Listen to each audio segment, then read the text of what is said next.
Nikola Tesla. Nikola Tesla, ce n'est pas comme tu le sais, le président de la société Tesla, ni son fondateur. Mais c'est quand même en hommage à lui qu'Elon Musk a donné à sa société ce nom. Alors, pour celui qui ne connaît pas assez Tesla, pas la société mais l'homme, était un inventeur et ingénieur américain d'origine serbe. Sa plus grande œuvre aurait été le courant alternatif qu'il a développé et fait adopter. Mais aussi, il n'a pas fait qu'inventer. Le savant fou avait un avis sur beaucoup de sujets, notamment sur la religion et Dieu en principal. Durant ses nombreuses heures passées dans ses expériences, ce monsieur a découvert et cogité sur un tas de choses. Il n'hésitait en effet pas à lâcher des vérités déroutantes. Et ce sera notamment celle sur Dieu et la religion que tu vas découvrir. Crois-moi, tu vas apprendre des choses qui vont te faire réfléchir. La critique des dogmes religieux. Nikola Tesla n'est pas principalement connu pour ses affiliations religieuses ou ses croyances spécifiques. On sait néanmoins qu'il a été élevé dans la foi chrétienne orthodoxe en tant que membre de l'église orthodoxe serbe. Son père était même un prêtre orthodoxe et l'un de ses oncles était l'archevêque de Sarajevo. On peut quand même admettre que le petit Nicolas a grandi proche du sacré. Mais qu'est-ce qui a bien pu se passer? Eh bien, rien. En fait, sa trop grande intelligence, son alter ego génie, a juste eu raison de lui. La majorité des réflexions et écrits du grand Nicolas que le monde connaît montraient clairement qu'il avait une perspective spirituelle et métaphysique qui pouvait s'écarter des interprétations religieuses traditionnelle. Mais d'une manière ou d'une autre, tout ça a été justifié. En effet, l'une de ses plus grandes inquiétudes concernait les croyances aveugles et les dogmes religieux qui, pour lui, peuvent entraver la recherche de la vérité, scientifique jusque dans l'âme.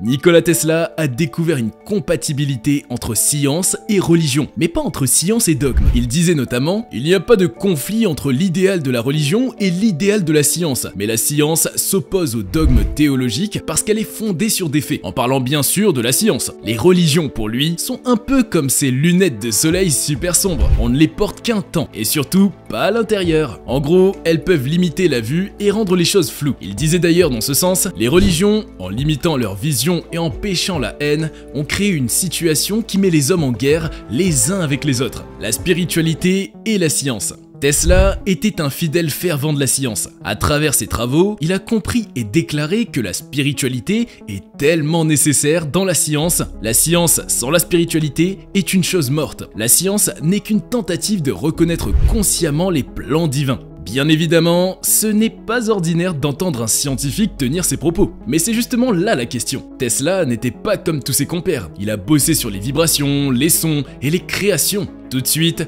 on ne voit pas en quoi c'est particulier. Mais quand on se réfère à son époque et aux inventions de Tesla, on comprend. Tous ces éléments ont à voir avec la possibilité de Dieu. Dans certaines traditions, le son est considéré comme un élément sacré et créatif, souvent associé à la parole de Dieu qui a donné naissance à l'univers. Les vibrations, à certains égards, sont considérées comme un moyen d'expression de la force créatrice divine. Tout cela confortait en effet le poète de la science dans sa quête de concilier science et religion. Pour lui, le jour où la science commencera à étudier les phénomènes non physiques, elle fera plus de progrès en une décennie que dans tous les siècles précédents de son existence. Et il faut croire que c'est ce que lui-même avait commencé à faire. Résultat des courses, il était pratiquement en avance sur son temps. Pour lui, la conciliation de la science et de la religion permettrait de comprendre tout l'univers, d'apporter une compréhension plus approfondie des lois naturelles et de la structure de l'univers, tandis que la religion pouvait offrir une perspective sur les sens et la signification derrière ces lois, l'existence et la nature de Dieu. Dans une discussion avec Einstein, Tesla répondait à ce dernier sur l'existence de Dieu. Ah, la question de Dieu, une question profonde en effet. Bien que mes recherches scientifiques se soient concentrées sur le monde physique, je crois qu'il existe une force ou une intelligence divine qui imprègne le cosmos. Je considère Dieu comme la force créatrice ultime, la source de toute existence. Et de notre côté, pour essayer d'approcher l'univers de Tesla, il faut commencer à comprendre ceci. Ce qu'un homme appelle Dieu, un autre l'appelle les lois de la physique. Et c'est lui qui le dit. L'une des particularités du scientifique, qu'était Tesla, est qu'il n'était pas que dans les calculs, les associations et procédés chimiques, tous ces stéréotypes qu'on connaît du scientifique pur et dur. Lui, il menait des réflexions philosophiques et principalement métaphysiques. Il joignait littéralement la Grèce antique et l'époque moderne. Il lui arrivait de mener des réflexions du style platonicien. Les choses que l'on voit sont des ombres des choses que l'on ne peut pas voir directement. J'ai l'impression que je sais aussi que Dieu existe, et qu'il existe dans l'absolu le plus vrai, le plus parfait. Mais ce que c'est, je ne le sais pas vraiment. En indiquant donc qu'il ressent une conviction intérieure de l'existence de Dieu, il reconnaît quand même qu'il ne peut pas totalement définir ou expliquer la nature exacte de Dieu ou de cette force créatrice. Dans sa quête du mécanisme divin, il s'est aventuré dans des explorations métaphysiques, ce qui l'a conduit à mettre un point d'orgue sur l'importance des vibrations, des fréquences et de l'énergie cosmique, la compréhension de Dieu. Nous avons dit précédemment que Tesla ne savait pas comment définir le ressenti de l'existence de Dieu qu'il éprouvait. Mais pour rester dans la logique de la quête de la vérité qui le préoccupe, et dont nous allons parler dans le dernier point, il lui a fallu comprendre ceci. Mon cerveau est seulement un récepteur. Dans l'univers, il y a un noyau duquel nous obtenons la connaissance, la force, l'inspiration. Je n'ai pénétré dans les secrets de ce noyau, mais je sais qu'il existe. Pour lui, la connaissance, la force et l'inspiration sont des éléments fondamentaux qui influencent la vie et la créativité humaine. Et pour avoir accès à tout cela, il faudrait se connecter à un noyau dans l'univers, une source de vérité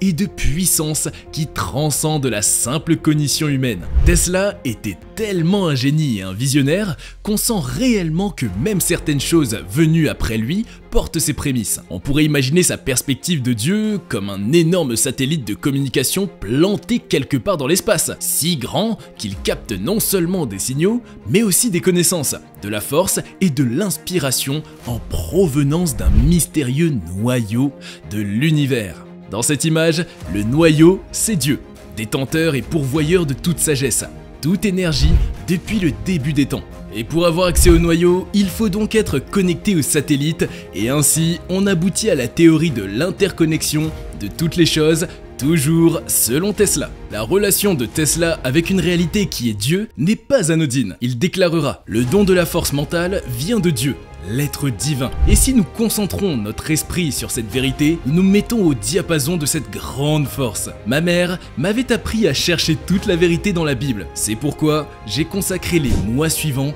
à l'étude de cet ouvrage, la recherche de la vérité. Tesla avait une forte conviction que ses découvertes et ses travaux étaient guidés par une mission plus grande, presque mystique.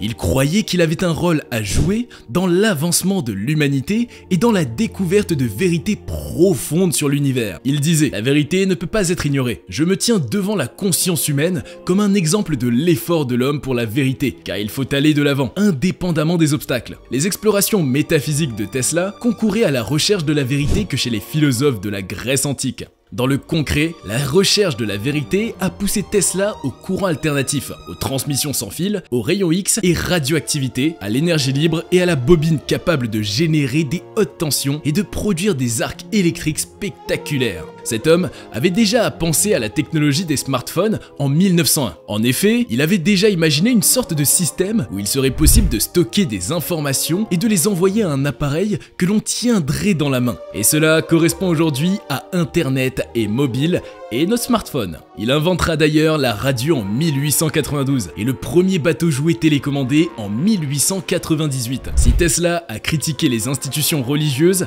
c'est parce que celles-ci s'opposaient à la science et à la recherche. Il avait la ferme conviction que la recherche de la vérité scientifique était essentielle pour l'avancement de la société. Et il croyait aussi que la quête de la vérité devait transcender les frontières des disciplines académiques et des croyances religieuses, et que cette recherche commune pourrait conduire à des percées significatives. Il était déterminé. Mes croyances sont plus fortes que les doutes de mes croyances. Je voudrais être un homme de science, et je suis poussé par la curiosité. Rien ne peut m'arrêter. Et c'est sur cette note que nous achevons cette vidéo. Avant de nous quitter, j'aimerais t'inviter à liker cette vidéo et surtout à t'abonner à Cultination. Active la cloche de notification et on se dit à la prochaine vidéo et à bientôt sur Cultination.